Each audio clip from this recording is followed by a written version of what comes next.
Hello, hello, hello. So, we're going to be talking about self-esteem and self-confidence. I answer questions on Quora. One of the main questions I get is about self-esteem.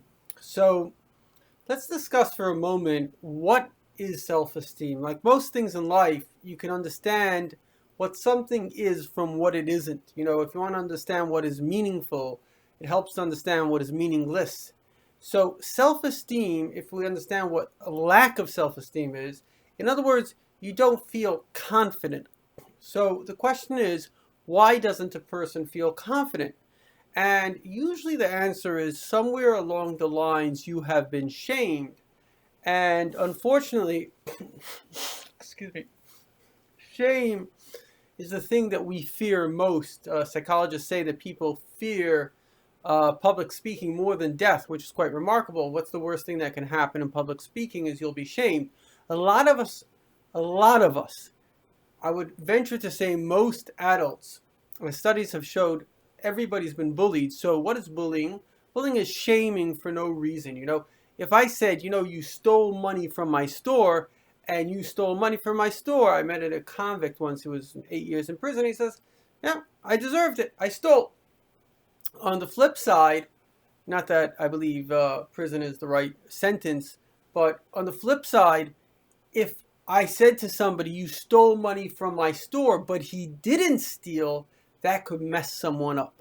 Because the brain, I was recently with a chiropractor and a good doctor, and he was telling me how he said a very good point, a tremendous point.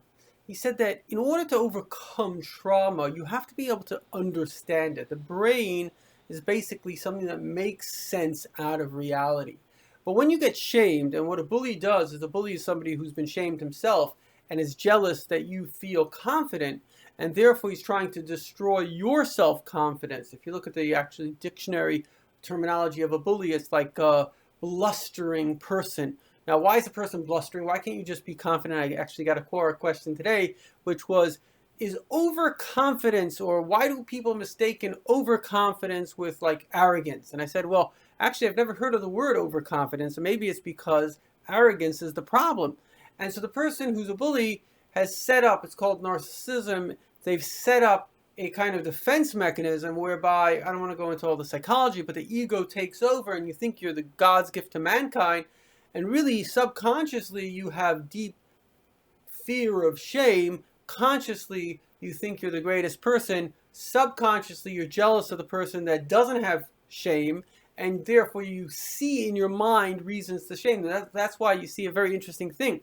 That the best people in the world, namely Americans and Jews, if you just look from the standpoint of charity and helping other people, which is a good standpoint to look from, the best people, the people that give the most charity, help out the most, are the most shamed. Why? Because they're the people with the most confidence, and they're the people that people are most jealous of from that perspective. So if you actually look at all what the Arabs do or the UN, it's just shaming because it's people with their own issues trying to make other people feel bad. However, many of us have this issue. We've been shamed in the past, and therefore we feel fear of shame. So there are three things that I believe you can do to improve your self-confidence. The first thing is, I'll put a link to the bottom of the video, read my book, Kabbalah-Love, From Fear to Love. You have to develop a sense that your value doesn't depend on what other people say. When we're children, we're very dependent. My father's a great scholar, he's written over 30 books, writes about this, that children are very vulnerable to the opinions of others because they're dependent on others. But now that you're an adult, these people don't matter in your life. If somebody's going to shame you, it doesn't make a difference. What's the difference?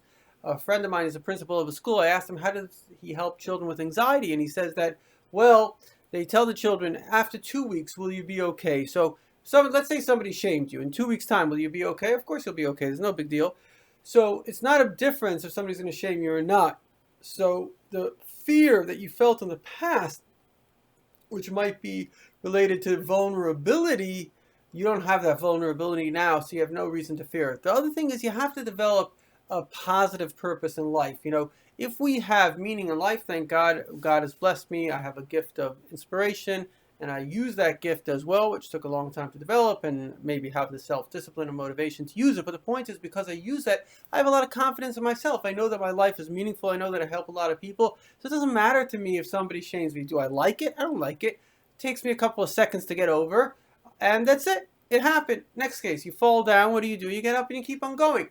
But you have to have some kind of platform, something that you're living, something that you're proud about. Because if you're like have nothing to be proud about, so somebody pushes you and it hurts you to the core. So it's very important to develop what is your purpose in life.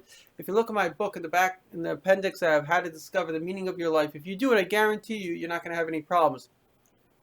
And last but not least, we have to understand, this is a very powerful thing that I learned. I once went through a difficult time with a bully, and I read this thing from Rabbi Jacobson. He said Pharaoh was the ultimate bully. I mean, the guy was a disaster.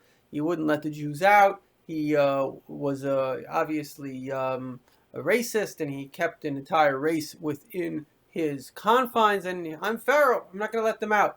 So there's a story it's a whole deep thing, but it says in the Bible that God tells Moses, Boil Pari, come to Pharaoh. So the question is, why didn't he say Lecho Pari, go to Pharaoh?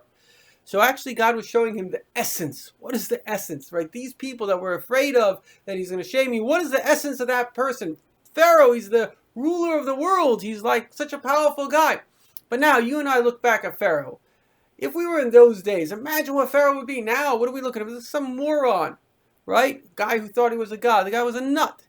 And the same thing is with the bully. The whole imagination of his greatness, it's just, the guy's actually mentally insane. And so once you understand that the whole bully himself is just a sick human being. And how can you take it to heart somebody who themselves is sick?